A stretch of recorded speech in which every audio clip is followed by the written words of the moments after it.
काय सांगाल सर, कोणत्या मागण्या आहेत तुमच्या प्रमुख? मी ॲडव्होकेट निखिल वाघमारे बीड शहा बचाव मंचच्या माध्यमातून आम्ही सर्वजण मिळून काम करत आहोत.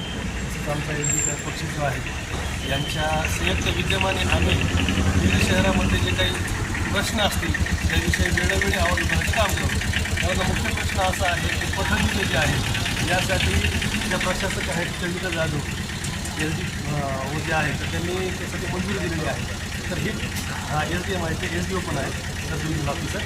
तर त्यांनी दिलेल्या मंजुरीच्या अनुषंगानं आता जी पद्धतीनं बसवण्याचं काम होणार आहे.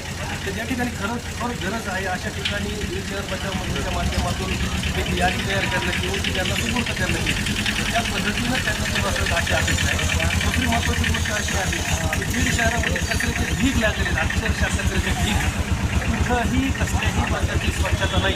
स्वच्छतेचे 12 वाजले आहेत. विशिष्ट ठिकाणी विशिष्ट पुढारी आपल्या याच्यामध्ये ते साफसफाई करून घेतात, आपल्या घरापुरतं ठेवलं आहे. परंतु एकंदरीत बीड शहराची परिस्थिती बघितली खूप वाईट परिस्थिती आहे. बीड शहराचे कानेकोपरे जाऊन बघा सिच्युएशन. आणि सगळ्यात मोठी गोष्ट अशी आहे की हा नगर परिषद समोरचा रस्ता छत्रपती शिवाजी महाराज पुतळा ते राजूर काय त्या रस्त्याची अवस्था झाली. ड्रेनेज सिस्टम तिथलं काहीच नाही. पावसाळ्यात अक्षरशः गुडगा कमला पाणी किती होत आहे. ही नगरपालिकेच्या समोरची परिस्थिती अशी आहे म्हणजे यांना इथलं दिसत नाही तर बीडच्या कानाकोपऱ्यातलं काय दिसणार आहे. मागच्या ज्या CEO होत्या त्यांच्याबद्दल तर सांगायची गरजच नाही. आता नवीन CEO जे आले त्यांच्याकडून अपेक्षा आहे की या सगळ्या गोष्टींना प्राधान्यक्रमानं ते काम करून घेतील आणि त्याला एक प्राधान्यक्रम देतील.